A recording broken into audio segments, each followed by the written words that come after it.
पाकिस्तान के पूर्व प्रधानमंत्री इमरान खान की गिरफ्तारी के बाद पाकिस्तान के ज्यादातर शहरों में आगजनी और हिंसा की घटनाएं हो रही हैं और इतिहास में पहली बार सैनिक ठिकानों और सैनिक अफसरों को निशाना बनाया जा रहा है। तो क्या पाकिस्तान मार्शल लॉ की तरफ बढ़ रहा है? क्या पाकिस्तान एक बार फिर जियाउल हक या परवेज मुशर्रफ जैसे तानाशाहों को झेलेगा? नमस्कार, सहज सियासत में आपका स्वागत है। मैं हूं वेद मिश्रा। आज हम बात कर रहे हैं इन्हीं सब मुद्दों पर कि पाकिस्तान का फ्यूचर क्या एक और सैनिक तानाशाही के रूप में होने वाला है। इसके पहले थोड़ी सी बात करते हैं इमरान खान की। इमरान खान पाकिस्तान की आवाम के लाडले हुआ करते थे, लेकिन तब जब उन्होंने वर्ल्ड कप जीता था तब वो एक प्ले बॉय के रूप में दुनिया भर में घूमते थे। नाइट क्लबों में शराब पीना और डांस करना उनकी रोज की आदतों में शुमार था। फिर रिटायरमेंट आते आते उन्होंने लंदन की एक अरबपति बिजनेसमैन की बेटी जेमिमा स्मिथ से शादी की और पाकिस्तान आ गए। पाकिस्तान आने के बाद उनके अंदर ये कीड़ा पैदा हुआ कि मुझे पॉलिटिक्स में जाना चाहिए, क्योंकि पाकिस्तानी अवाम मुझे दिल से चाहती है। लेकिन पाकिस्तानी अवाम अगर दिल से चाहती है तो वो एक प्लेबॉय की इमेज को तो बिल्कुल पसंद नहीं करेगी। लिहाजा इमरान खान ने अपना हुलिया टोटली बदल लिया। उनका मेकओवर हो गया, वह सलवार कमीज पहनने लगे और उनके अंदर एक कठमुल्ले ने जन्म ले लिया। जाहिर है जेमिमा स्मिथ उस शख्स के साथ रहना पसंद नहीं करती थी और वो लंदन चली गई। अब इमरान खान के अंदर जो कट्टरपंथी मुल्ला पैदा हुआ था, उसने पाकिस्तान की राजनीति में दखल देना शुरू किया और लगभग 16 साल के लंबे अंतराल के बाद उन्हें सत्ता नसीब हुई। तब तक उनके रिटायरमेंट का समय भी आ चुका था और उनकी उम्र भी काफ़ी हो चुकी थी और वे 3 शादियां कर चुके थे। लेकिन इस बार जब उनकी गिरफ्तारी हुई है तो आम जनता में या दुनिया भर में ऐसा मैसेज जा रहा है जैसे कोई गरीब मार कर दी गई हो, जबकि ऐसा है नहीं। इमरान खान अभी थोड़े दिन पहले ही सत्ता में थे और तब उन्होंने विपक्ष के सभी नेताओं को चुन चुनकर जेलों में डाला था। सेम इसी तरह जिस तरह से उन्हें कॉलर पकड़ के घसीटते हुए रेंजर्स की वैन में रेंजर्स ने ठूस दिया, ऐसा उन्होंने विपक्ष के हर नेता के साथ किया था। लेकिन विपक्षी दल जो बटे हुए थे आखिरकार एक हुए और उन्होंने 13 दलों ने मिलकर इमरान को सत्ता से बाहर कर दिया। तो अब इमरान खान को याद आ रहा है कि पाकिस्तान में डेमोक्रेसी होना चाहिए और सेना का हस्तक्षेप नहीं होना चाहिए, जबकि वो खुद सेना के हस्तक्षेप से और सेना के पपेट बॉय के रूप में सत्ता में आए थे। पाकिस्तान में सेना भले ही सीधे सत्ता में न हो, लेकिन पर्दे के पीछे से वही उंगलियां हिलाती है और सारे राजनीतिक दल और उनके नेता उन्हीं के इशारों पर चलते हैं। लेकिन फिलहाल ऐसा संभव नहीं दिखता कि पाकिस्तानी सेना एक बार फिर सत्ता पर कब्जा कर ले, क्योंकि दुनिया काफ़ी बदल चुकी है। अब अमेरिका जैसे देशों को भी अगर पाकिस्तान पे अपनी पकड़ रखना है तो सैनिक तानाशाह की ज़रूरत नहीं। वो नॉर्मल पॉलिटिक्स को ही अरबों डॉलर की रिश्वत देकर अपने फेवर में बनाकर रखते हैं, और जैसा कि वहाँ उन्होंने रखा भी हुआ है।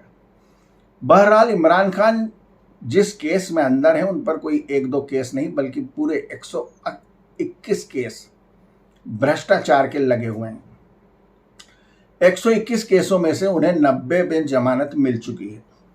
फिलहाल हाल ही में जिस केस में उन्हें गिरफ्तार किया गया वो अल कादर ट्रस्ट का मामला था। अल कादर ट्रस्ट एक यूनिवर्सिटी चलाता है और उस अल कादर ट्रस्ट में सिर्फ 2 मेंबर थे।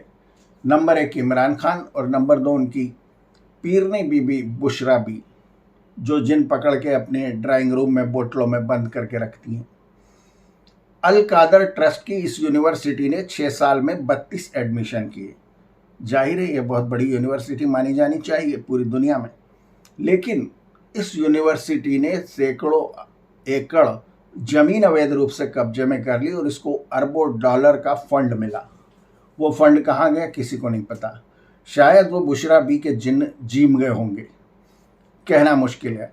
बहरहाल पाकिस्तान के हालात इन दिनों बेहद ख़राब हैं, लेकिन ये जो सड़कों पर हम आगजनी देख रहे हैं ये पीटीआई के समर्थकों की है और उम्मीद है इस पर जल्द ही काबू पा लिया जाएगा। इसमें आम आवाम की भागीदारी इतनी अधिक नहीं है, क्योंकि 72 साल में ऐसा पहली बार हो रहा है कि पाकिस्तानी जनता सैनिक या मिलिट्री के लोगों पर या अफसरों पर या मिलिट्री के एस्टेब्लिशमेंट पर गुस्सा जाहिर करे, ऐसा आज तक नहीं हुआ। और इसीलिए ये कहा जा सकता है कि ये सब पीटीआई यानी कि इमरान खान के समर्थक कर रहे हैं, क्योंकि गिरफ्तार होने से जस्ट पहले इमरान खान ने अपने वीडियो वक्तव्य में एक सैनिक अधिकारी की तरफ इशारा भी किया था, जो कि अभी वर्तमान थल सेना अध्यक्ष मुनीर हैं। इमरान खान ने उन्हीं की तरफ दबे छुपे शब्दों में इशारा करते हुए कहा था कि यह शख्स मुझे जान से मार देना चाहता है और 2 बार यह मुझ पर कातिलाना हमला भी करवा चुका है। पीटीआई के समर्थक इमरान की अनकही भाषा को समझ गए कि इसकी गिरफ्तारी के बाद हमें क्या करना है, लिहाजा वे उसी काम में जुट गए। उन्होंने मिलिट्री पे बंगलों पर हमला किया, मिलिट्री के अफसरों के बंगलों पर हमला किया, रावलपिंडी के हेडक्वार्टर तक में पहुंच गए। और कल तो हद हो गई जब लाहौर के एक मिलिट्री के हेडक्वार्टर से वहां रखी एक एंटीक तोप प्रदर्शनकारी खींचकर अपने साथ ले गए। तो फिलहाल पाकिस्तान में यही स्थिति काफ़ी लंबे दिन तक चलने वाली है और जल्द ही पीटीआई के दूसरे जो बड़े लीडर हैं शहनवाज कुरैशी या अल्ताफ हुसैन जैसे, उनकी भी जल्द ही गिरफ्तारी होने वाली है। और लगता है कि पाकिस्तान की मौजूदा सरकार जो है वो मिलिट्री की मदद से इन प्रदर्शनकारियों पर काबू पा लेगी।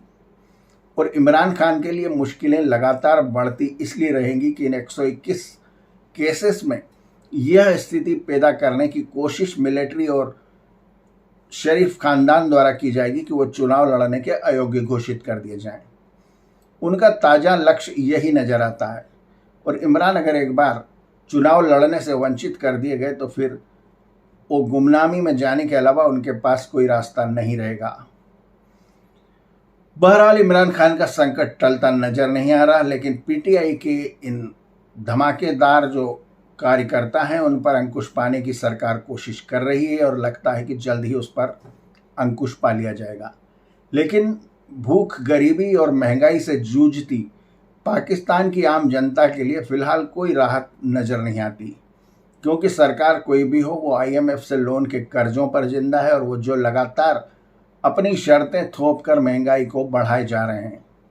इसलिए इमरान खान सत्ता में हो या चाहे शरीफ खानदान सत्ता में हो, पाकिस्तानी जनता गरीबी और भुखमरी में जीने पर मजबूर है।